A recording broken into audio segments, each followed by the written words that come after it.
durante todo este mes de enero han estado estudiando el tema la Biblia. El próximo mes de febrero estudiarán otro tema y ya el próximo domingo, Dios mediante, subirán aquí y dirán algo acerca de lo que han estado estudiando durante todo el mes de enero.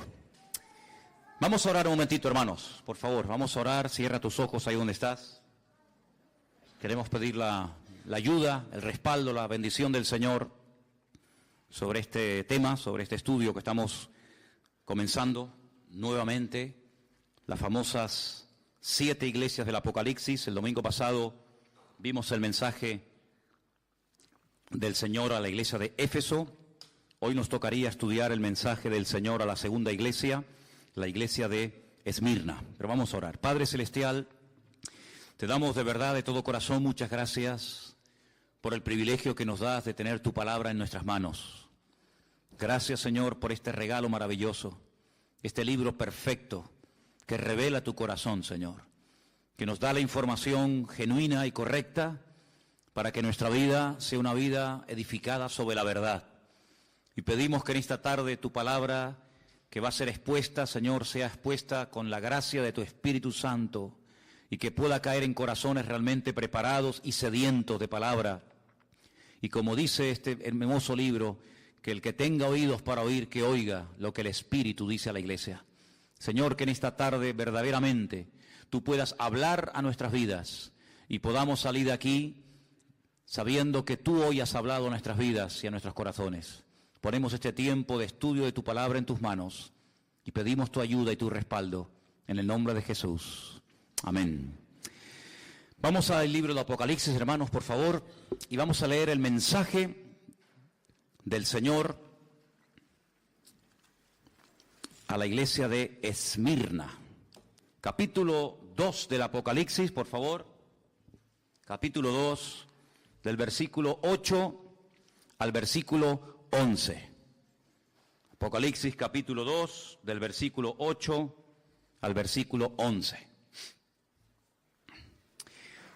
Escríbele al ángel de la iglesia en Esmirna, el primero y el postrero, el que estuvo muerto y vivió, dice esto: yo conozco tus obras y tu tribulación y tu pobreza, pero tú eres rico, y la blasfemia de los que se dicen ser judíos y no lo son, sino sinagoga de Satanás. No temas en nada lo que vas a padecer. He aquí, el diablo echará a algunos de vosotros en la cárcel para que seáis probados y tendréis tribulación por 10 días. Sé fiel hasta la muerte y yo te daré la corona de la vida.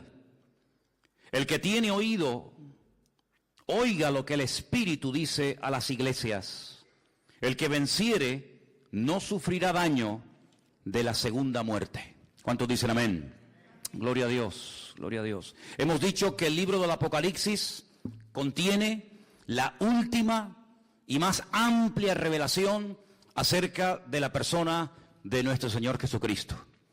Por supuesto que si lees los evangelios, Mateo, Marcos, Lucas y Juan, vas a encontrar muchísimos detalles y muchísimas cosas interesantes acerca de cómo hablaba, cómo predicaba, cómo bendecía y cómo ministraba durante sus años de ministerio. Pero el libro del Apocalipsis es fundamentalmente una revelación de detalles que no encuentras en ninguna parte de los evangelios más que en este libro sobre la figura de nuestro Señor Jesucristo. Así es que el apóstol Juan, que es el autor, el hombre que vivió más cerca del Señor Jesucristo que ninguna otra persona durante toda la historia del Nuevo Testamento, es una persona que casi ya está rozando los 100 años de edad. Lleva aproximadamente 70 años predicando el Evangelio. Conoció al Señor Jesucristo más o menos con 30 años de edad y ahora se encuentra en una isla, la isla de Patmos, una isla que tiene muy pocos kilómetros tanto de largo como de ancho, desterrado, dice él, por causa del Evangelio, por causa de la palabra de Dios. No está de vacaciones, no está de turista, sino que está condenado pues a morir de hambre, de sed, de frío o de soledad. Pero es allí, en medio de este caos, en medio de esta isla de piedra donde no hay prácticamente nada, donde el Señor Jesucristo se le presenta y lo primero que le dice es: no temas, no pasa nada, todo está bajo mi control. ¿Cuántos dicen amén? Es en esta isla donde él recibe la revelación de todo el libro del Apocalipsis y el Señor le dice que lo escriba, que no aprenda de memoria, que no intente retener la cantidad, los miles y miles de detalles y visiones y sueños que él va a ver, sino que los escriba. Pero que los escriba no solamente para que él lo sepa, sino que este mensaje de una forma especial tiene que llegar a 7 iglesias que, como pusimos el otro día en la pantalla, ocupaban un área que hoy en día ocupa el país de Turquía. Las famosas 7 iglesias del Apocalipsis que están mencionadas aquí en el libro del Apocalipsis, ahí las tenéis. Las iglesias de Asia Menor estaban en lo que hoy en día sería Turquía. Un país hoy en día conquistado por el Islam, pero que en aquel tiempo era un pilar del cristianismo y de misioneros y de obreros y de personas que amaban y servían al Señor con toda su alma y con todo su corazón. La semana pasada vimos lo que el Señor le dijo a la iglesia de Éfeso. Le dijo que reconocía que habían trabajado, que habían sido una buena congregación durante mucho tiempo, que estaban en un lugar muy difícil por la presión espiritual que sufrían los miembros de dicha congregación. Una iglesia que realmente fue una joya durante mucho tiempo, fue una iglesia madre que produjo otras congregaciones hijas, que son estas. Una iglesia donde el apóstol Pablo estuvo nada más y nada menos que 2 años de su vida allí, sin moverse, en Éfeso. Una iglesia que empezó con 12 personas, pero terminó con miles y miles de miembros. Y una iglesia que conocía muy bien Juan, porque los últimos días de la vida y del ministerio del apóstol Juan los pasó en Éfeso, no murió en Patmos, sino murió en Éfeso. Y fue allí donde vivió también con la madre de nuestro Señor Jesucristo, con María, ¿verdad? Porque él recibió el encargo de cuidarla cuando el Señor Jesucristo moría en la cruz. En ese lugar también fue Timoteo, pastor de esa iglesia durante un buen tiempo. Las cartas que Pablo le escribe a Timoteo, se las escribe cuando es pastor en Éfeso. Allí también había un matrimonio que colaboraban activamente en la obra, un matrimonio que fue un apoyo tremendo para el ministerio del apóstol Pablo, porque además tenían la misma profesión de Pablo, y era Priscila y Aquila. También estuvo un tal Tíquico. Es decir, que los mejores ministerios de la época pasaron por esa congregación. Pero a 56 kilómetros de Éfeso se encontraba la ciudad de Esmirna. La ciudad de Esmirna era una ciudad muy importante. Era una ciudad que le llamaban la flor de Asia. Todos los piropos, la ciudad más hermosa, la ciudad más bonita de esa zona era precisamente la ciudad de Esmirna. La palabra Esmirna significa mirra. Era una ciudad que producía este elemento tan importante en la cultura religiosa de la época como era la mirra. Era una ciudad donde se cree que aproximadamente vivían más de 250.000 personas. Una ciudad bastante grande. Fijaros que el Señor, cuando le dice a Juan que le escriba a la iglesia, la forma como se presenta a la iglesia es muy interesante. Dice en el versículo 8, el primero y el postrero, el que estuvo muerto y vivió. Y esto no es casualidad, porque la ciudad de Esmirna fue fundada en el siglo XII antes de Cristo.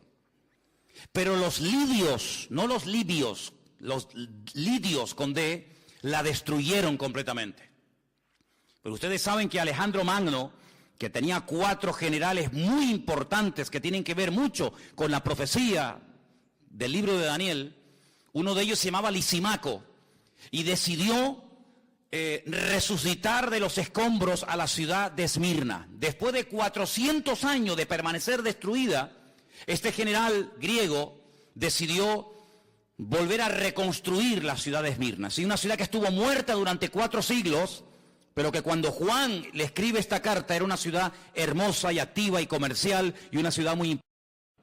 Por eso el Señor se presenta a la iglesia como el que estuvo muerto, mas he aquí que vive por los siglos de los siglos, amén. Como ustedes, ciudadanos de Esmirna, estuvieron muertos, esta ciudad no existía y nadie hablaba de ella y no había vida, ni había jóvenes, ni había nada, pues ahora esta ciudad ha resucitado. Exactamente igual el Señor hace con la iglesia de Esmirna. Yo estuve muerto, intentaron destruirme, pero aquí que estoy vivo otra vez.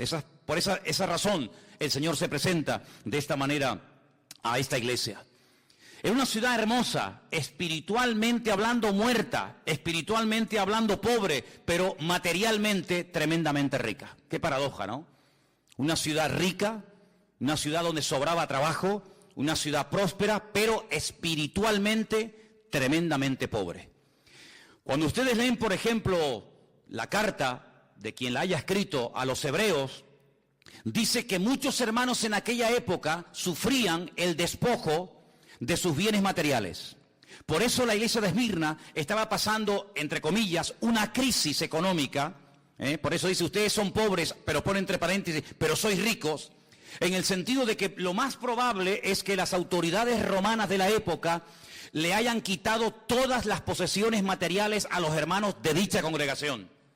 Y probablemente era prácticamente imposible conseguir para un cristiano trabajo en la ciudad de Esmirna. Por eso estaban pasando un momento muy difícil.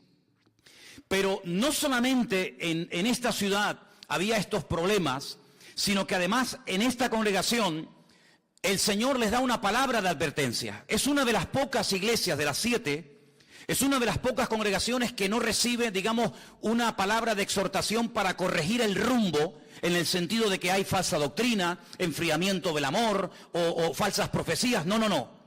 La iglesia de Esmirna recibe una palabra de advertencia porque viene un tiempo de prueba, viene un tiempo de persecución contra la iglesia. Y como el jueves nos predicaba Anderson en el mensaje acerca del Espíritu Santo, una de las 27 funciones diferentes del Espíritu Santo en la vida de un creyente y de una congregación, una de ellas es que Él nos recordará lo que Él nos ha enseñado, Él tomaría de Cristo y le glorificaría, y Él nos haría saber lo que ha de venir.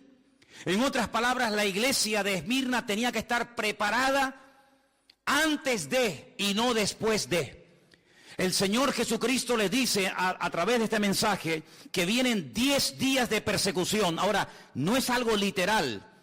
Hay un estudio muy interesante, que es el estudio de la numerología, gematría en hebreo, que tiene que ver con todos los números que aparecen en la Biblia. Aparecen muchísimos números. El número 10 no es un número literal en el sentido de que van a venir 10 días de persecución, sino es como una forma de decir, viene un periodo de tiempo, más o menos corto, de persecución. Pero en vez de decirlo así, dicen, vienen 10 días de persecución a la iglesia. Pero no es que sean 10 días, lunes, martes, miércoles, jueves, y ya está, no. Sino es un periodo corto de tiempo. Eso es lo que significa, vienen 10 días de persecución. El discípulo más aventajado, el discípulo más importante de todos los que tuvo el apóstol Juan, fue un tal Policarpo. No me va a dar tiempo y no voy a hablar de Policarpo porque no tengo tiempo de hacerlo, pero yo les pediría a ustedes, en internet tienen todo lo que quieran, lean todo lo que puedan de este gran varón de Dios. Policarpo fue uno de los pastores de esta iglesia. Fue muerto en la hoguera en el año 156 después de Cristo. Él era miembro de la iglesia de Esmirna. Simplemente un pequeño detalle.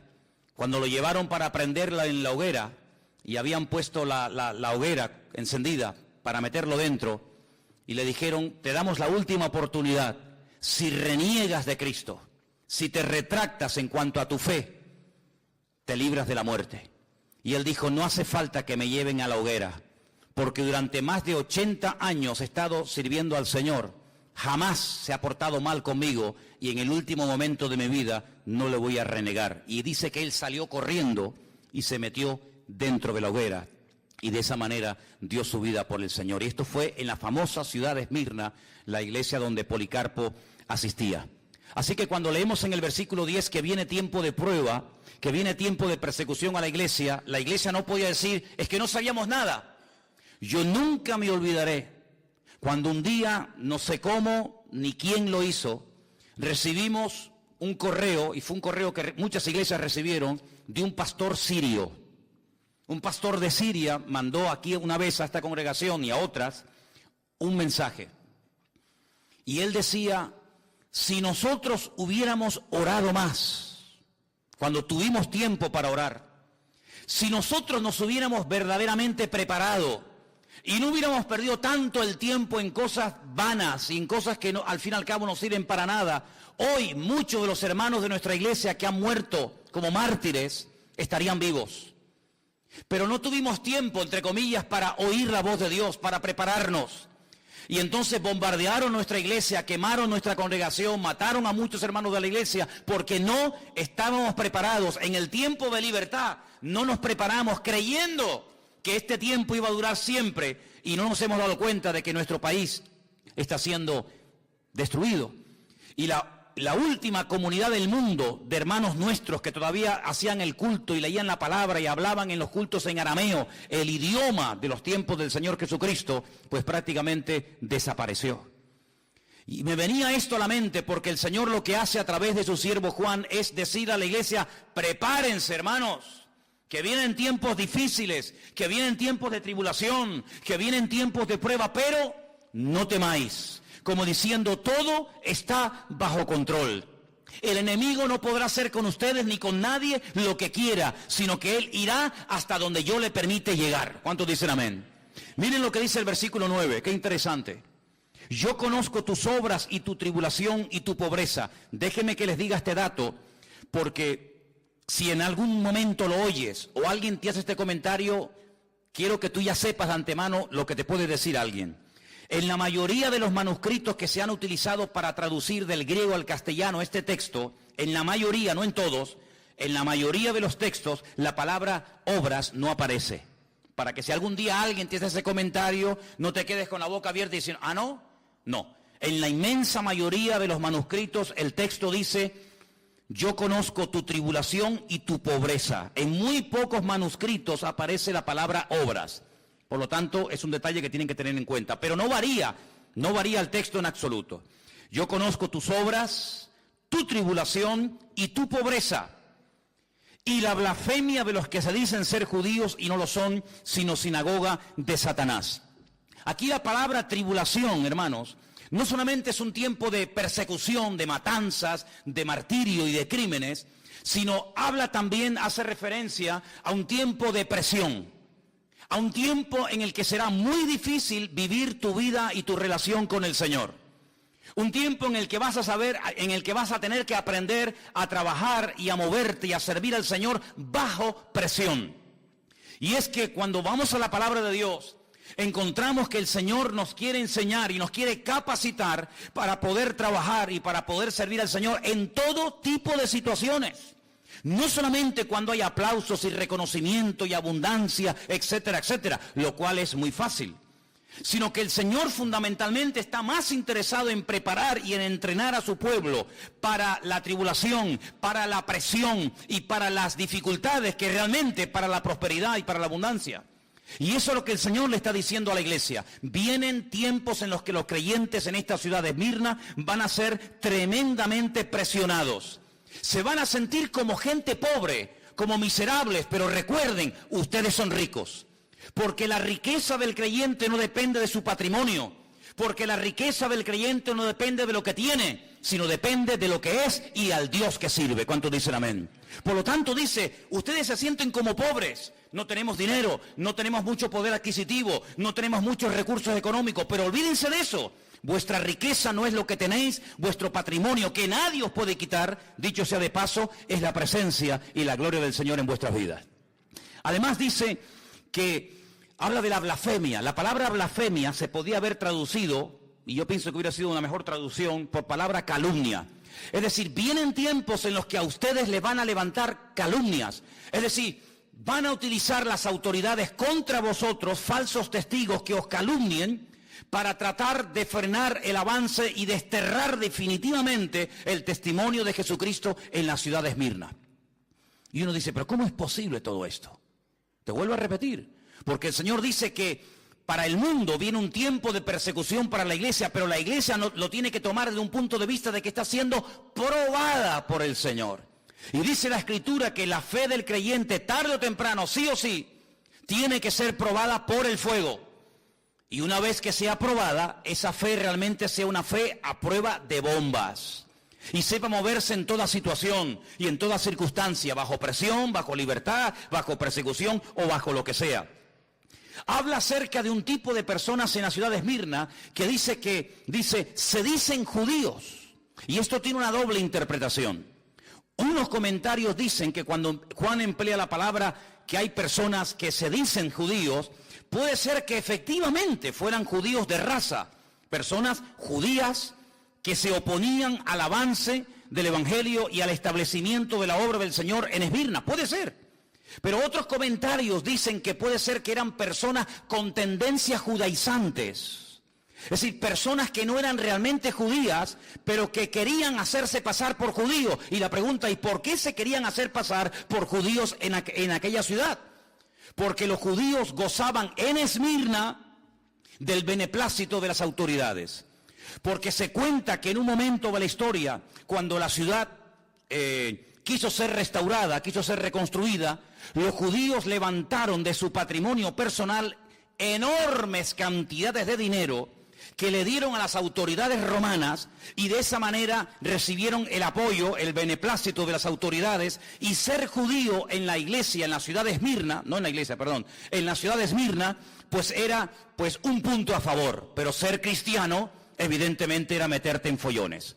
Por lo tanto, algunas personas que no eran judíos de raza, de etnia, se hacían pasar por judíos para que de esa manera no tuvieran problemas con las autoridades romanas, pudieran desarrollar sus actividades comerciales, pudieran conseguir trabajo, etcétera, etcétera. Por eso dice, los que dicen ser judíos, que puede ser que lo eran, o también puede ser que no lo eran, pero se hacían pasar por lo que no eran para no tener ningún tipo de problema.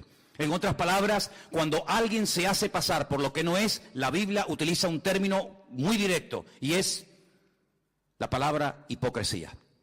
La palabra hipócrita significa uno que usa una máscara.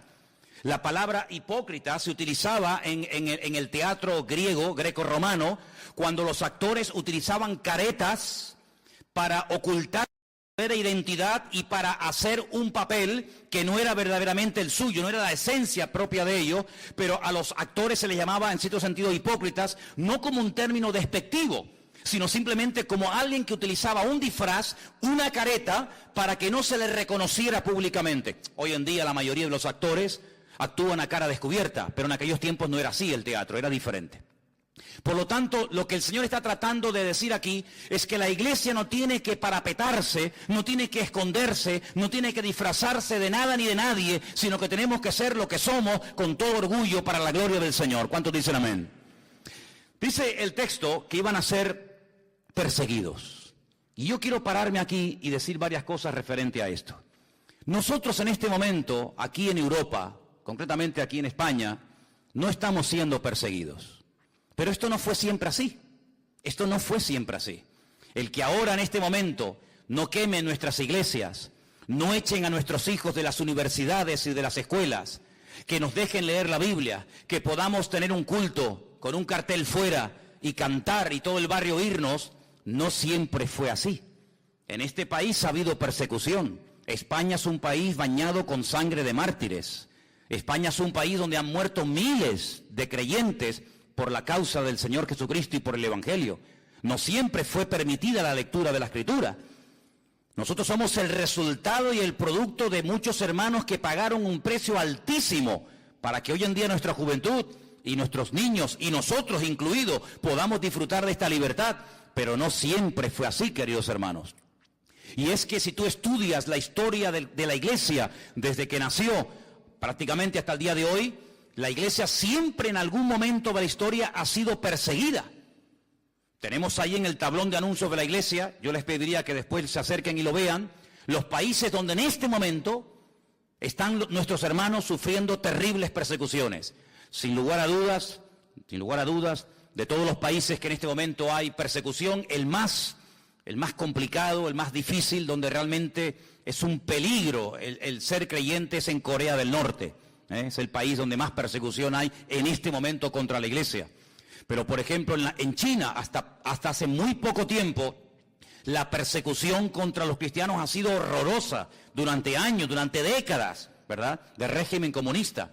Pero como bien saben ustedes, yo hace unos días estuve con un pastor chino, en el barrio chino de Londres, y este hermano me decía que la iglesia está creciendo, que tienen varios cultos durante la semana, pero China es un país donde han estado perseguidos los hermanos durante muchísimo tiempo, pero hoy por hoy hay más de 7,000 chinos que cada semana están entregando sus vidas a Cristo y bautizándose para la gloria del Señor. Es decir, que donde más los han perseguido es hoy por hoy donde más está creciendo y extendiéndose el Evangelio. ¿Cuántos dicen amén? ¿En Europa hubo persecución? Claro que sí, pero gracias al Señor estamos temporalmente pasando un tiempo de libertad. Pero el Señor no tiene que pedirle permiso a nadie para que en un momento determinado, si Él lo considera oportuno, por un breve periodo de tiempo, la iglesia, su pueblo, sus hijos, seamos probados con algún tipo de presión, con algún tipo de persecución. El creyente tiene que partir de la base de que por muy bien que lo quieras hacer, por muy bien que te comportes, por muy buen testimonio que tengas, en cualquier momento se pueden levantar enemigos contra ti. El apóstol Pedro es muy claro cuando habla a los hermanos que están siendo perseguidos en aquella época y le dice: hermanos, por favor, no sorprendáis del fuego de la prueba que os ha sobrevenido, como si alguna cosa extraña os aconteciese. Los padecimientos que estáis pasando en este momento en otras latitudes, en otras naciones del mundo, también hay hermanos que los están experimentando y sufriendo. Por lo tanto, si en algún momento nos enteramos, o tú mismo, en la familia, en el trabajo, en la universidad, o donde sea, te sientes presionado, perseguido, cuestionado, etcétera, no te sorprendas, va en el paquete, va incluido que en un momento determinado, sin necesidad de pedirte permiso, Dios te puede poner a prueba en este área de tu vida si Él lo considera oportuno. ¿Pero qué le dice el Señor a la iglesia? ¿Solamente le da la información? ¿Para qué? ¿Para asustarla? No, para prepararla. Pero además le dice: no temas. Y esta expresión, hermanos, no temas, es una expresión que a mí de verdad me fascina, porque el Señor sabe que como seres humanos en algún momento podemos tener miedo. Hay gente hoy en día, tal vez entre nosotros puede ser, que haya gente que le tenga miedo a cosas que si las contaras y las dijeras, tal vez alguna persona se reiría, pero a ti realmente te da temor. Hay gente que es incapaz de acercarse al borde de una montaña porque dice que se le va la cabeza y tiene miedo a las alturas. Hay gente que tiene miedo a los gatos. Hay gente que tiene miedo a quedarse solo o sola. Hay gente que tiene miedo a caer enfermo. Hay gente que tiene miedo a dormir con la puerta cerrada y tienen que dormir con la luz encendida. Hay tanto tipo de temores. Pero el Señor a todos y a cada uno de nosotros, en cualquier circunstancia o situación en la que nos encontremos, siempre el Señor te dirá: no tengas ningún temor, no temas. Yo estoy contigo y nadie te podrá hacer frente en todos los días de tu vida. ¿Cuántos dicen amén? ¿Señor nos puede probar? Claro que sí. Hay un versículo que quiero leerlo, lo tengo aquí apuntado, no quería olvidarlo. Está en 2 de Timoteo 3:12, te lo leo y dice: todos los que quieran vivir piadosamente en Cristo Jesús padecerán persecución. ¿Conocías ese versículo? Todos los que quieran vivir piadosamente, ordenadamente, santamente en el Señor, padecerán persecución. 2 de Timoteo capítulo 3, versículo 12. El Señor le dice a la iglesia: vais a ser perseguidos, pero no tengáis ningún temor. Y le dice: sigan siendo fieles. Esa expresión cuando le dice sean fieles, en el texto original dice sigan siendo fieles. No es que a partir de ahora vais a ser fieles, no, hasta aquí habéis sido fieles. Pero cuando venga la persecución, seguid perseverando en vuestra fidelidad. Y hermano, es que hay un ingrediente, hay una asignatura que no puede ser en nuestras vidas, una asignatura pendiente, y es la constancia en el Señor. Imagínense la cantidad de gente que hemos conocido en todos estos años, Me doy cuenta que hay mucha gente que empieza bien, se animan, comienzan a leer la Biblia, comienzan a venir a los cultos, comienzan a interesarse por las cosas del Señor, pero hermano, eso está muy bonito y está muy bien. Pero aquí lo importante no es tener una buena temporada, aquí lo importante es ser fiel, como dice aquí, hasta la muerte. ¿De qué sirve que leas durante un mes todos los días la Biblia y te levantes temprano a orar, si luego al mes siguiente no sabes ni dónde dejaste la Biblia y ya ni siquiera te acuerdas del Señor ni de orar? No quieras correr y abarcar demasiado en poco tiempo. Sed fieles y constantes hasta la venida del Señor, dice la Escritura. Estad firmes y constantes creciendo en la obra del Señor siempre. La Biblia apela continuamente a la fidelidad, a la constancia, a la perseverancia, un día y otro día, sin afanarse, sin preocuparse, sin ningún temor, sin ninguna preocupación, sino dependiendo el minuto a minuto, el día a día de la presencia de nuestro Dios. Vienen tiempos difíciles, vienen tiempos de prueba, vais a ser probados, pero no temáis, sed fieles, aprender a perseverar. Y es algo muy interesante ver que en la iglesia, en la ciudad de Esmirna, se levantaron todo tipo de calumnias y todo tipo de acusaciones contra los hermanos. Leyendo esto y preparándome para este mensaje, descubrí que las 5 cosas que utilizaban las autoridades de la ciudad de Esmirna contra los hermanos eran estas. Se les acusaba de ser desleales al César de Roma. Al César de Roma se le llamaba Kairos. ¿Qué te parece? La palabra Kairos se traduce por Señor, pero no es Señor José, Señor Antonio, Señor Jorge, Señor Juan, sino Kairos es el Adonai, es la máxima autoridad, ¿verdad? Cuando el Nuevo Testamento se escribió, que se escribió en griego, el apóstol Pablo, en una de sus cartas dice que si confesamos que Cristo es el Kairos, el Señor, la máxima autoridad, seremos salvos. El César de Roma era el que tenía este título, la máxima autoridad, el Señor. Por lo tanto, había que ofrecerle pleitesía, había que postrarse delante de un busto, delante de una estatua del César de turno, cuando pasabas por delante de él. Los cristianos se negaban rotundamente a adorar como si fuera un dios al César de Roma. Los cristianos estaban dispuestos a morir antes de doblar sus rodillas y adorar al César como si fuera un dios. Eso fue lo que le dijeron a Policarpo en el 153 después de Cristo. Pero ¿qué más te da? Di que el César es el Kairos, que es el Señor, y después te vas a tu casa y aquí no ha pasado nada. Pero él dijo, bajo ningún concepto, el Kairos, mi autoridad y mi Señor no es un hombre, es mi Señor Jesucristo. ¿Cuántos dicen amén? Por eso eran acusados de ser gente peligrosa, de ser gente desleal a las autoridades de la época, nada más lejos de la realidad. Segunda calumnia o acusación, que era gente inmoral y practicaban el canibalismo. Y tú dices, ¿cómo se puede acusar a un cristiano de ser un caníbal? Porque resulta que cuando llegaba el momento de partir el pan y el vino, esas reuniones que se llamaban en aquella época ágapes, donde había coinonía, donde había comuniones, eran a puerta cerrada. Sí, hermano, sí.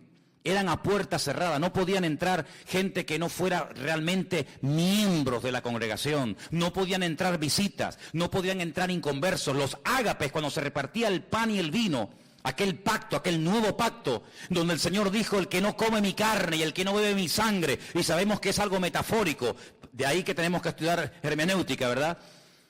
No puede ser mi discípulo, no puede formar parte de mi familia, pues había extendido la idea de que hacían actos de canibalismo y comían carne humana y bebían sangre de seres humanos por las malas palabras traducidas o interpretadas del Señor Jesucristo.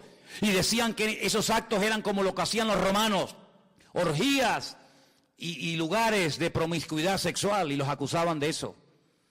Tercera y calumnia o acusación, los acusaban de ateos, como si fuera un delito ser ateo.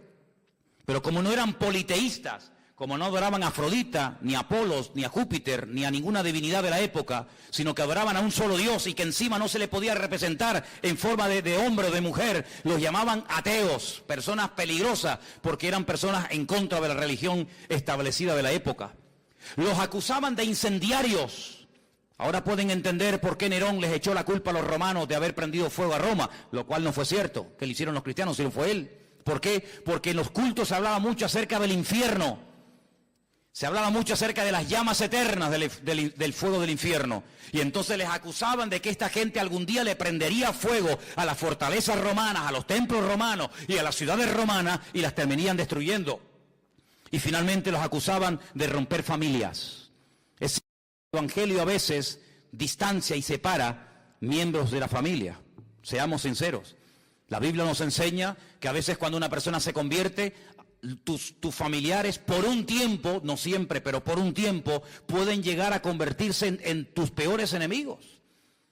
Cuando yo me convertí y comencé a asistir a una pequeña congregación en Las Palmas, había una chica que se había convertido, que había sido drogadicta y había practicado un tiempo la prostitución. Y su padre delante de mí le decía: prefiero verte otra vez drogándote y prostituyéndote que yendo a esa iglesia a adorar a ese Dios y juntándote con esa gente.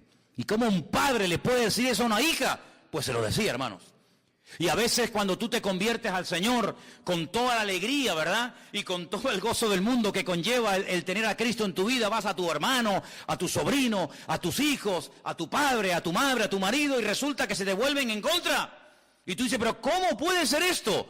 Te vuelvo a repetir, va en el paquete, no te sorprendas. Todos, o la mayoría de los creyentes que hemos aceptado al Señor, que no hemos nacido en hogares, entre comillas, de cristianos practicantes, como lo que consideramos hoy en día, hemos tenido que pasar por esas tribulaciones y por esas pruebas. Pero, ¿qué dice la Biblia? No temas, persevera, sé fiel hasta la muerte y el Señor te dará la corona de la vida. ¿Cuántos dicen amén? Hay un salmo muy bonito que dice: Señor, dame fuerzas para que no claudique y mi enemigo se ríe de mí diciéndome: ves, lo logré vencer.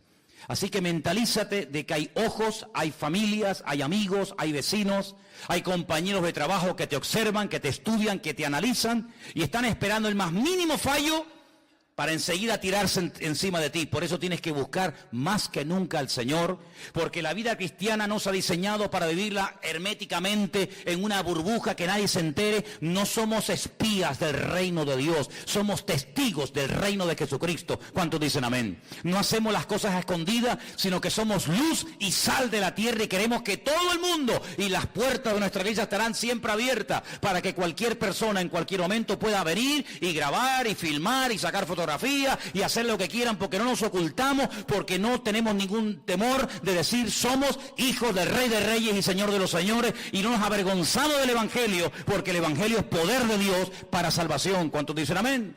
Pero a ellos los acusaban de eso en aquella época, y muchos murieron, y muchos fueron descuartizados y quemados y torturados hasta la muerte. Ahora, hay algo muy interesante en el mensaje del Señor a esta iglesia que quiero destacar. Si os dais cuenta, en el versículo 9 aparece un nombre.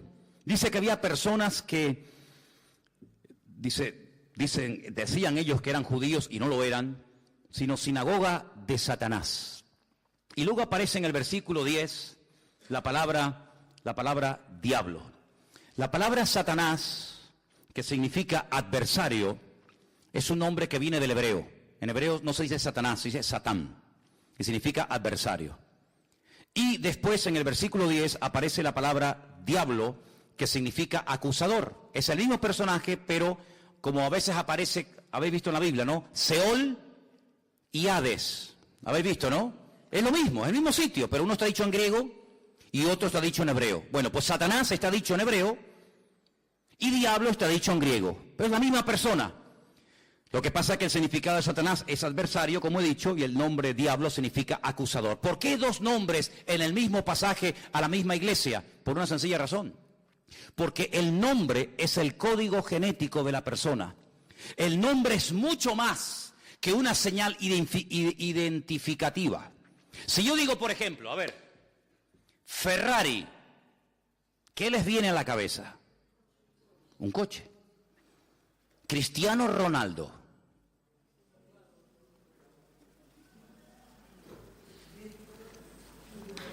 ¿Sí o no? El nombre conlleva muchas cosas, mucho más que simplemente decir: este es Juan, este es Pedro, este es Antonio. En la Biblia, la palabra nombre es Shem. Quédense con eso. Shem. La palabra alma es Neshama. Shem, Neshama. Nombre, alma. Si yo les escribo la palabra alma, que es la vida, ¿verdad? En medio de la palabra Neshama, la palabra alma, dentro está la palabra Shem. Está la palabra nombre. Cuando el Señor trataba con mucha gente a lo largo de la historia, había momentos, no siempre, había momentos en los que le cambiaba el nombre a la persona. Porque el nombre es como una especie de código genético, es una especie de esencia que se revela a través del nombre.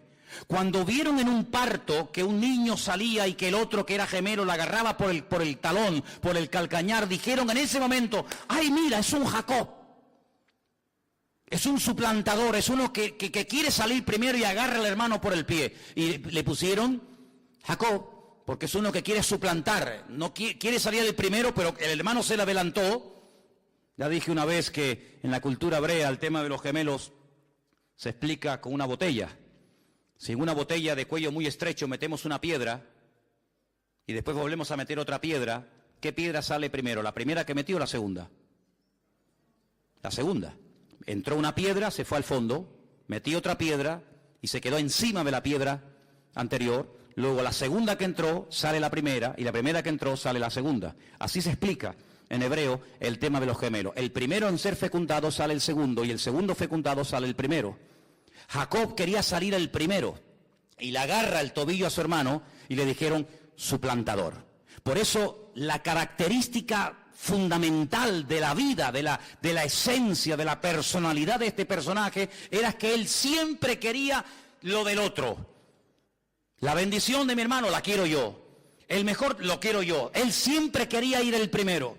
Cuando el Señor trata con él y le dice, es que así no puedes ir por la vida, porque el fin no justifica los medios, yo te voy a cambiar el nombre y nunca más te llamarán suplantador. Hay otro camino, hay otra forma, otra conducta en la vida que no es ni la mentira, ni la manipulación, ni la tergiversación, ni nada por el estilo, sino es un camino de obediencia, es un camino de santidad. Si tú quieres conseguir todo a lo bruto, puede ser que lo consigas, pero nunca podrás decir que fue el Señor el que te lo dio, sino fue tu fuerza, tu sabiduría, tu experiencia. De ahí que el Señor le diga al pueblo de Israel, cuidadito, cuando entréis en la tierra prometida, en la tierra de Canaán, cuidado que comiencen los rebaños a reproducirse y las cosechas a ser abundantes. Tengan mucho cuidado, no sea que caigan en el error, en la trampa de decir, mi fuerza, mi poder, mi sabiduría ha producido este imperio. No, Señor, ten mucho cuidado,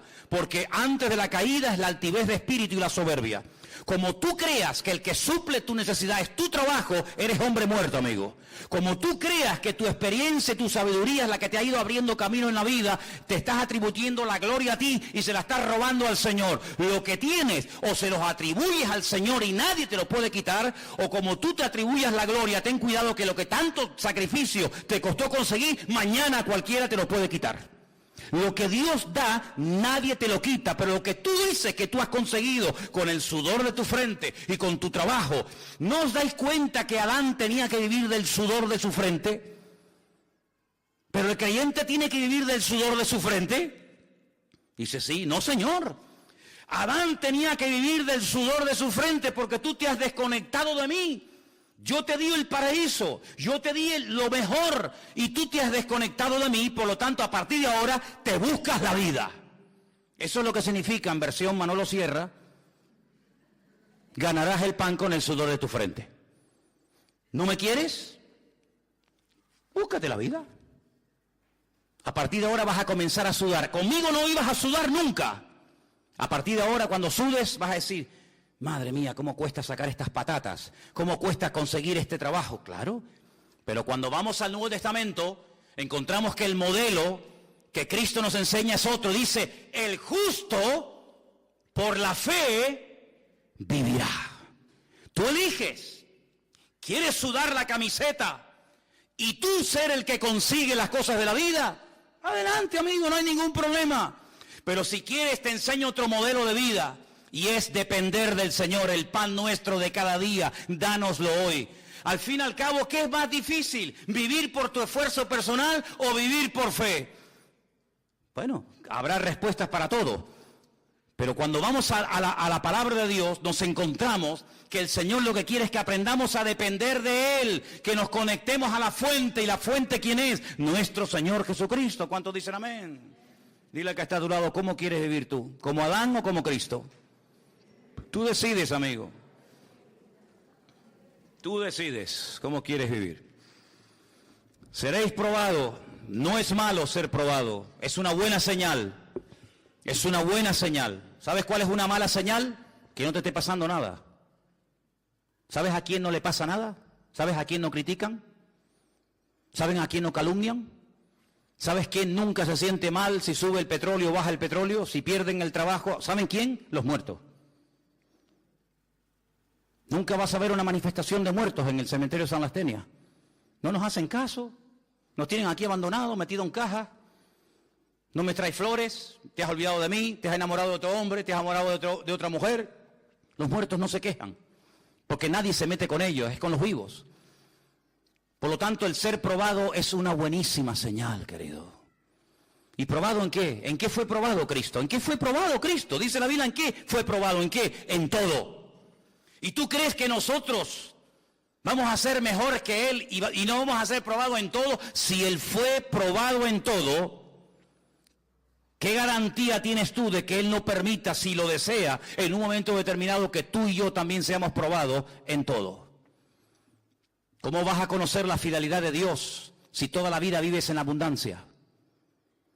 Pero cuando vives en escasez vas a poder decir con autoridad, no desde la plataforma de la teoría, sino desde la realidad, el Señor es mi pastor y nada me faltará.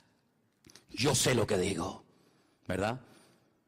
¿Qué testimonio puede dar el enfermo que ha visto un toque de Dios en su vida, de decir, el Señor es mi médico divino, ¿verdad?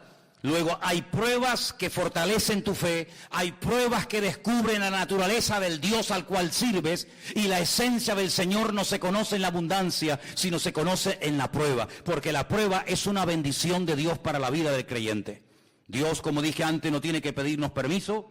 Todo está bajo el control de Dios, y lo importante no es el tiempo que Dios permita la prueba, sino la actitud que yo voy a tener durante el tiempo de prueba, porque la actitud es lo que marca la diferencia. ¿Cuántos dicen amén? Ahora, es interesante notar la recompensa de la iglesia. Fíjate, dice aquí en el versículo 10, no temas en nada de lo que vas a padecer, y aquí el diablo echará a algunos de vosotros en la cárcel para que seáis probados, tendréis tribulación por 10 días o un de tiempo, sed fiel hasta la muerte y yo te daré la corona de la vida. Tal vez a nosotros esto de la corona no nos diga nada, pero en aquellos tiempos a los atletas, ¿verdad?, se les coronaba con una corona de laureles, pero una corona, como dice la Biblia, corruptible. Te ponían una corona de laurel muy bonita sobre tu cabeza, sobre tu cuello, pero tarde o temprano se marchitaba.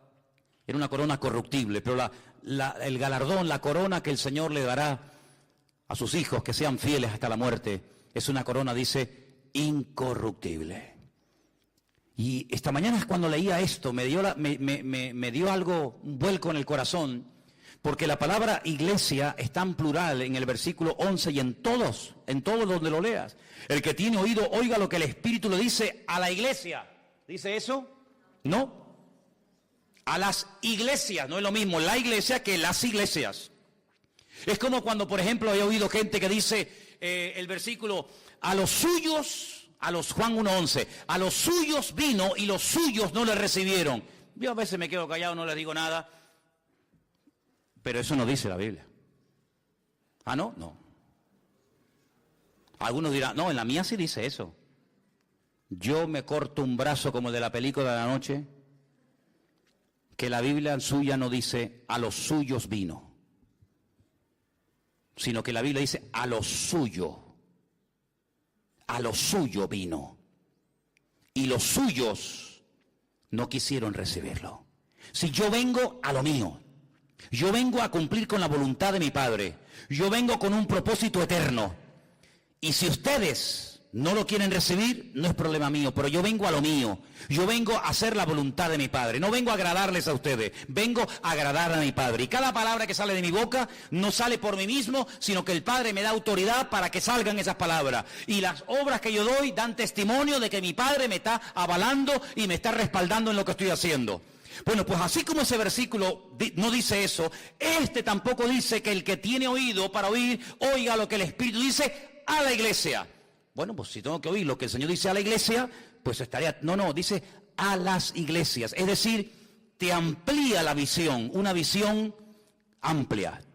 No una visión local, sino una visión universal. ¿Qué le está diciendo el Señor no solamente a mi congregación, a mi iglesia local, a la cual pertenezco? Sino que le está diciendo el Señor a su iglesia, a sus congregaciones en todas partes del mundo. Cómo el Señor se está moviendo en estos últimos años en la iglesia a nivel general en el mundo.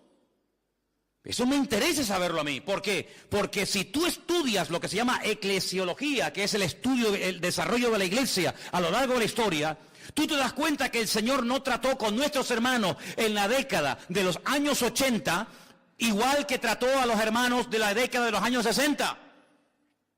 La misma iglesia, el mismo evangelio, la misma Biblia. Pero Dios no se movió igual en los años 60 que en los años 80 que en el siglo XXI. Las cosas que están ocurriendo hoy hacía mucho tiempo que no ocurrían en la trayectoria de la iglesia. Por lo tanto, hay un mensaje local, hay un mensaje individual, pero también hay un mensaje colectivo. Y yo creo que una de las cosas, permítame que dé otra opinión personal, una de las cosas que el Señor nos está diciendo a todos los cristianos es: prepárense que vengo pronto. ¿Cuántos dicen amén? Porque ninguna iglesia, ninguna generación de creyentes ha estado más cerca de la segunda venida del Mesías que nosotros. ¿Vieron hermanos que murieron con la fe de verlo venir y no lo vieron? Pero nosotros en este momento estamos viendo profecías que hace 2000 años que no se cumplían. Estamos viendo cosas que se dan hoy en día tan fácilmente que hace 10 años atrás hubiera sido imposible que eso que hoy en día es normal se dé hoy por hoy.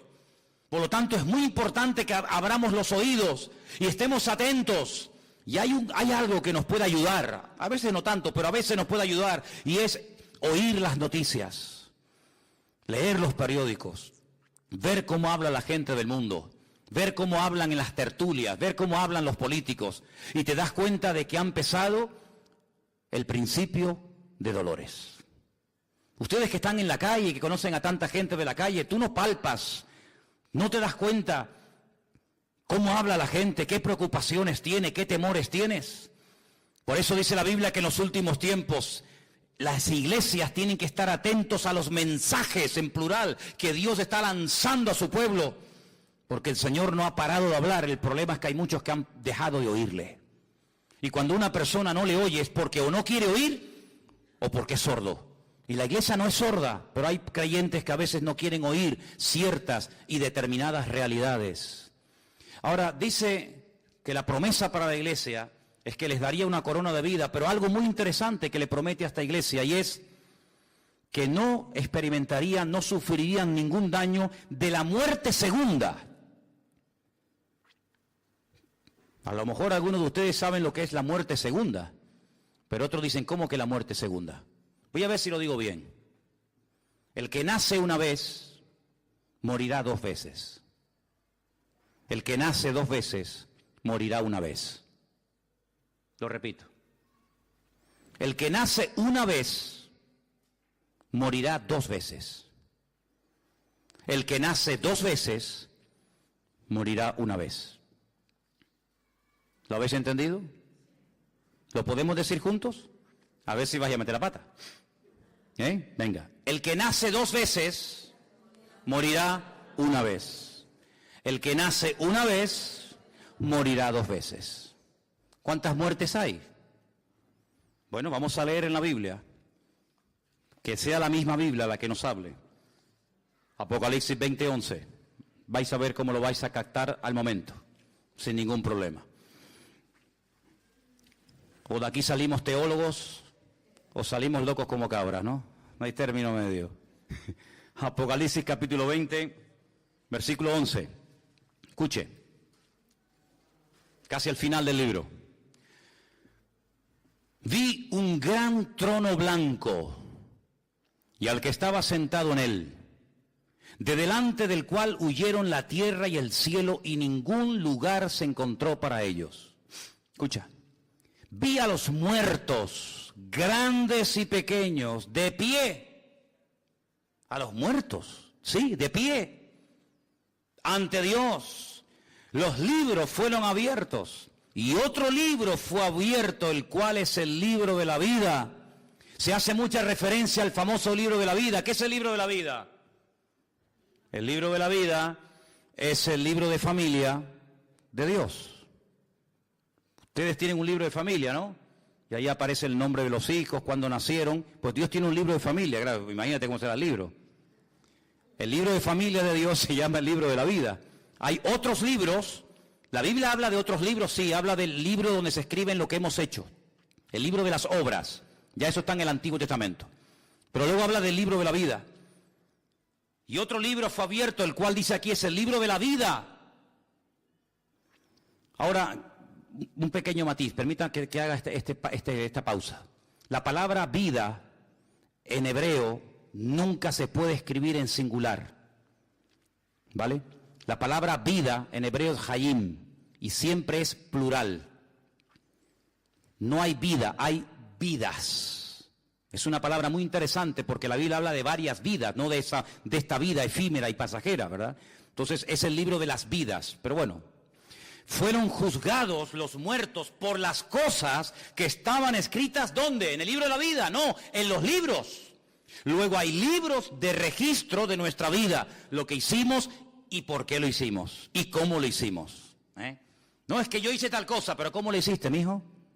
Quejándote, lamentándote, ¿qué te crees? ¿Que es el número de lo que hace, el número de cosas? No, es con qué actitud haces las cosas.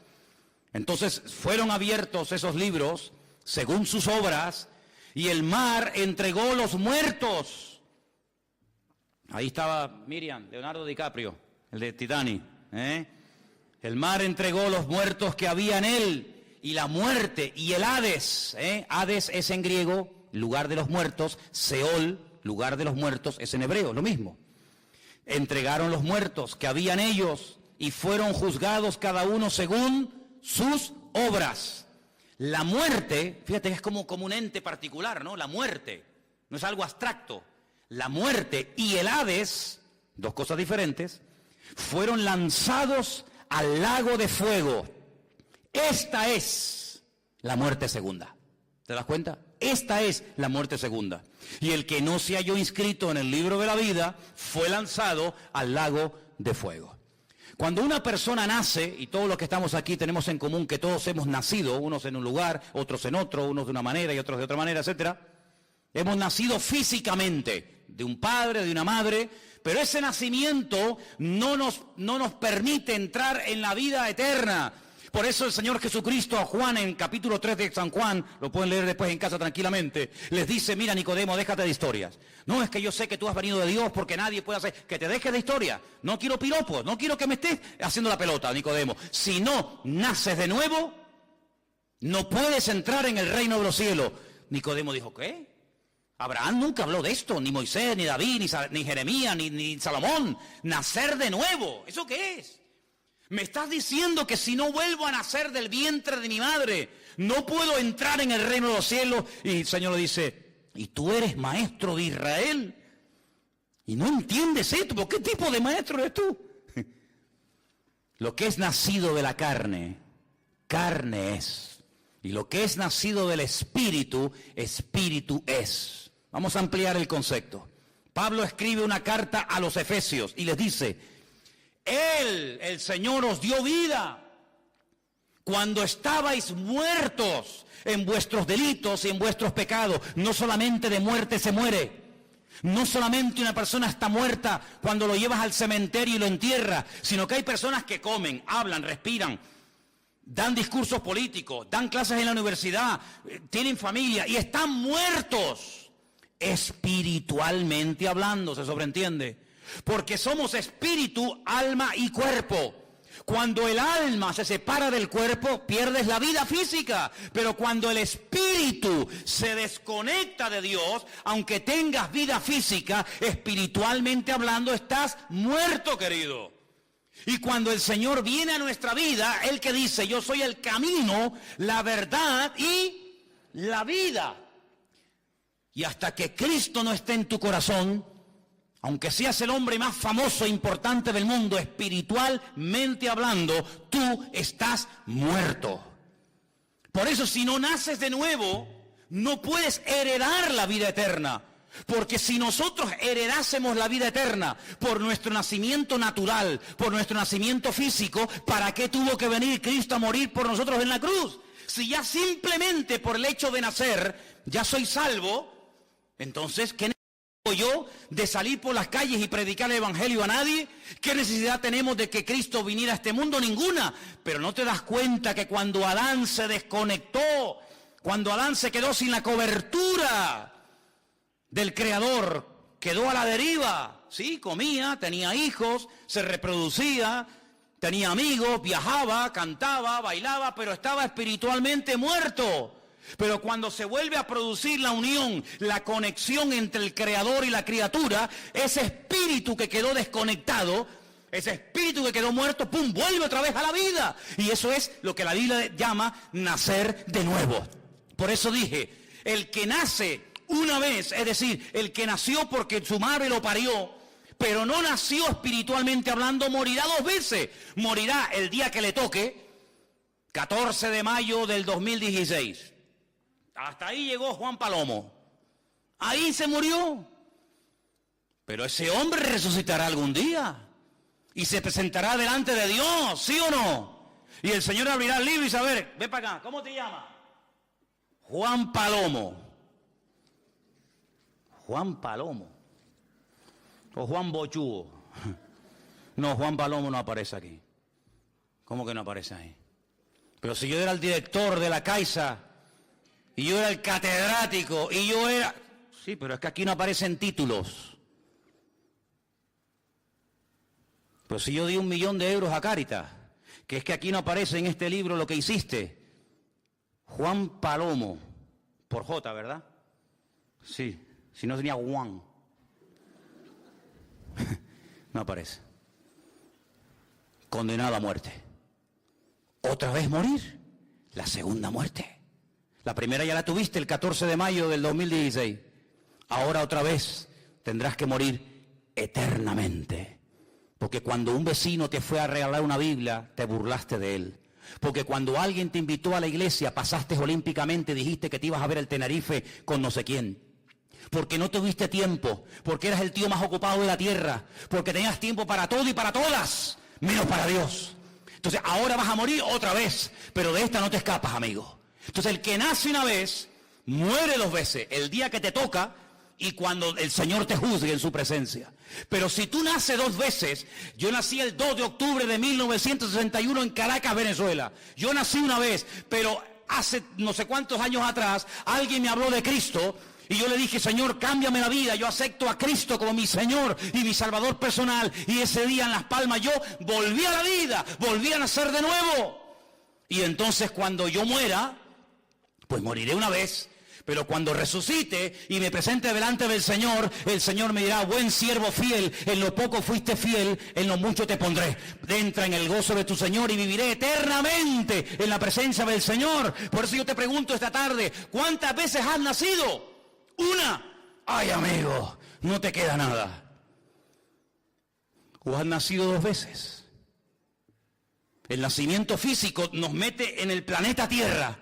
El nacimiento espiritual nos introduce en la vida espiritual, en la vida eterna con el Señor Jesucristo. Por eso la promesa del Señor a Esmirna es esta. El que cree en mí no sufrirá, no experimentará ningún daño de la segunda muerte. Hay gente que tiene ya el nicho comprado, las flores, la caja, todo lo tienen ya listo. A Santa Lucía o a Mafre, le tienen ya todo comprado. ¿Y cómo se compra la vida eterna, amigo? ¿Qué compañía de seguro te la ofrece? Yo les animo a que mañana vayan a Mutua Tenifeña, o a Mafre, o a la compañía que ustedes quieran y le digan, mire, estoy asistiendo a una iglesia evangélica y el pastor predicó ayer de que tengo que tener la vida eterna. Ustedes me pueden preparar mi morada celestial en la presencia del Señor por la eternidad. Y te voy a decir, esta gente está loca como cabra, amigo. Porque el mundo nos prepara para la vida esta, para esta vida. Y el diablo es un experto en tener entretenida a la gente para que no piense que esta vida es pasajera, pero que la verdadera vida es la que nos falta. Miren cómo hacen los casinos, sin ventanas. ¿Para qué? Para que la gente pierda la noción del tiempo. Y estés allí. Yo nunca olvidaré cuando un día fui a Las Vegas a ver qué era aquello. Y la gente echaba moneda y moneda. Y era las 4 de la tarde, las 10. No, pierden la noción del tiempo con la maquinita, jugando. Así es el diablo, le da juguete, entretenimiento. Ahora están de moda los drones. Y te encuentras a un tipo de 40 años en un parque jugando a las 3 de la mañana con un dron. Y yo digo, no habrá otra cosa más importante que en la vida que estar con un aparatito a las 4 de la mañana, viejo. Y este era el regalo para el niño. ¿Qué niño? Era para él. Pasa con el cuento del niño. Se lo compró para él. 4 de la mañana allí. ¿Qué hace? No, aquí jugando.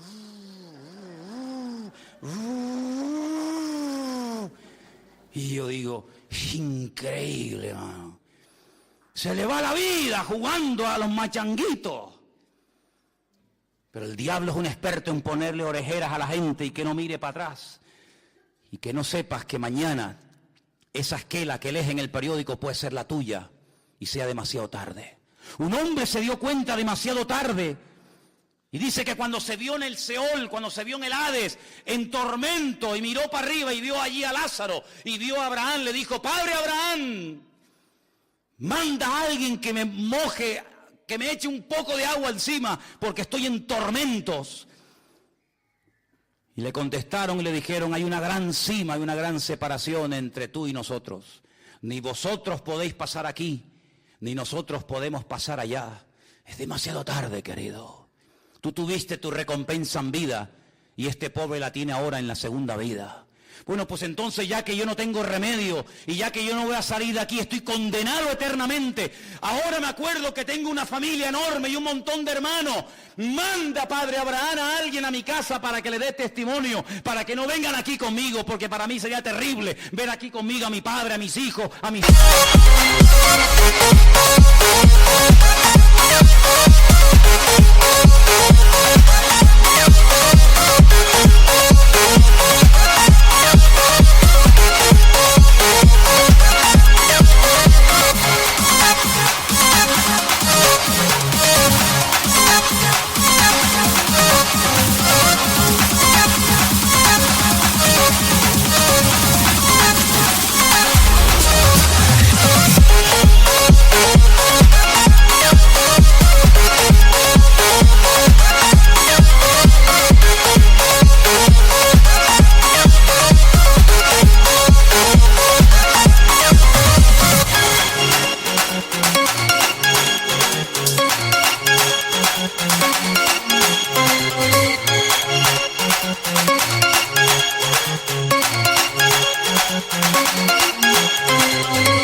A mis hermanos, y Abraham le dice, a los profetas tienen, Abraham tiene, a Moisés tienen, que lean la escritura y a través de la escritura, a través de la palabra pueden llegar al conocimiento de la verdad.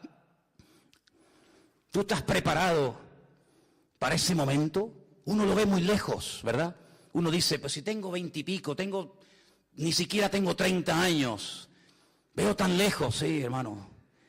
Pero la iglesia de Esmirna, el Señor le dice, vas a pasar dificultades, vas a pasar persecución, pero si ustedes son fieles, si ustedes perseveran hasta el final, hasta la muerte, yo les daré la corona de la vida. Y amados, yo quiero que en esta tarde cerremos nuestros ojos un momento y te hagas esta pregunta, que es la pregunta más importante de toda tu existencia. ¿Tú le has entregado tu vida al Señor Jesús? Yo no te pregunto si estás viniendo aquí a la iglesia, lo cual sí está muy bien, muy bonito y es muy importante. No, yo no te pregunto eso. Hay muchos cultos a los que el diablo va también. Hay muchas congregaciones a las que el diablo le gusta ir. Y no te pregunto si vas a una iglesia, si das ofrendas, si cantas. No, yo no te pregunto eso. Yo te pregunto si tú verdaderamente eres salvo y le has entregado tu vida al Señor Jesús. Porque si tú no le has entregado tu vida al Señor Jesucristo, tú arderás eternamente en las llamas del infierno, amigo. Y me da igual si usted cree o no cree en esto. Es la pura realidad y es la palabra de Dios. Y cuando ese libro sea abierto, si tú no le has entregado tu vida a Cristo, tú recordarás toda la vida el mensaje que hoy aquí en Garcilaso de la Vega tú oíste. Donde el Señor te confronta y el Señor toca y llama a la puerta de tu corazón y te dice: yo quiero ser tu Señor, quiero ser tu Salvador, quiero que nazca 2 veces para que mueras una sola vez. Y en la primera vez que naciste tú no tomaste parte activa alguna.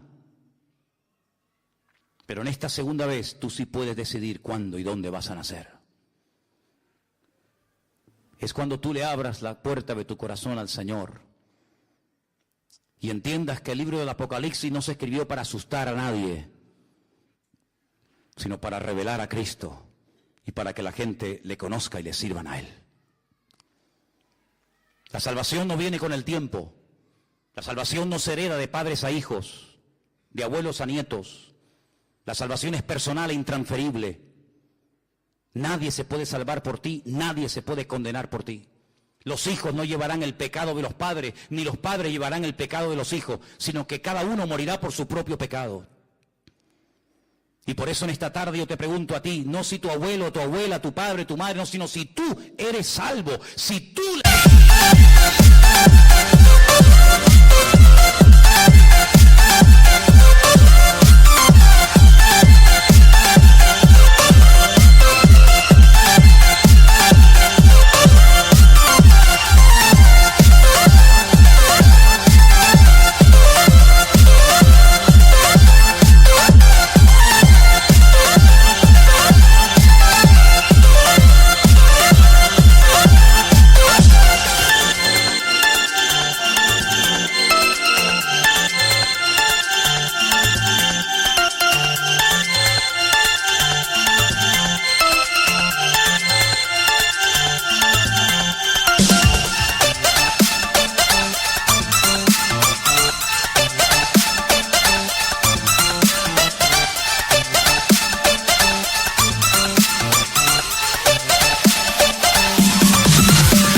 entregado o no tu vida al Señor Jesucristo. ¿De qué sirve tener un padre pastor, un padre anciano, un abuelo diácono? ¿De qué sirve todo eso? Ese currículo no tiene ninguna validez delante de la presencia del eterno Dios. Lo que el Señor quiere es que tú personalmente te rindas a Él en esta noche. Y quiero preguntar en este momento solemne, en este momento tan importante, si en esta tarde hay aquí alguna persona que nunca, jamás, no te pregunto si crees en Él, supongo que crees en Él. Te pregunto si tú nunca le has entregado de verdad, de corazón, tu vida al Señor Jesucristo. Y como dice la Biblia, lo he confesado públicamente con mi boca. Y no he nacido de nuevo. Hoy es el momento más importante de tu vida. Porque hoy tú decides dónde vas a pasar la eternidad y quién será tu cobertura espiritual durante toda tu vida. La salvación es algo muy importante que no se puede comprar, no se puede estudiar, solamente se recibe por la fe en Cristo Jesús, Señor nuestro. Si hay alguna persona en esta tarde entre nosotros que no ha aceptado nunca, aunque te has congregado, pero no tiene nada que ver, tú nunca verdaderamente has nacido de nuevo. Vives de la fe de otros, vives de la gloria de otros, pero no es tu experiencia. Qué bonito cuando dice la Biblia el Dios de Abraham, pero también el Dios de Isaac y también el Dios de Jacob. No solamente era el Dios del abuelo, sino de papá y de los hijos. Si tú en esta tarde le quieres entregar tu vida al Señor Jesucristo y decirle, quiero que inscribas, que anotes mi nombre en el Sefer Hayim, en el libro de la vida. Ahora te entrego mi vida, Señor Jesús. Déjame orar por ti, ¿sí? Un día lo tuvieron que hacer por mí, cuando estaba perdido, muerto. Si en esta tarde hay alguien que le quiere entregar su vida a Jesús, al Señor, estás, indícamelo, levantando tu mano.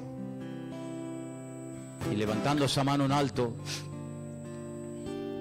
pues me estarás indicando que tú quieres entregarle tu vida al Señor. ¿Hay alguien que en esta tarde le quiere entregar por primera vez su vida al Señor Jesús?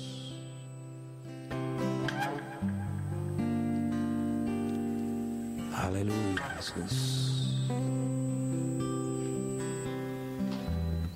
Me dijo hace muchos años un pastor finlandés en el País Vasco, qué importante, Manolo, es de vez en cuando en las iglesias hacer un llamamiento.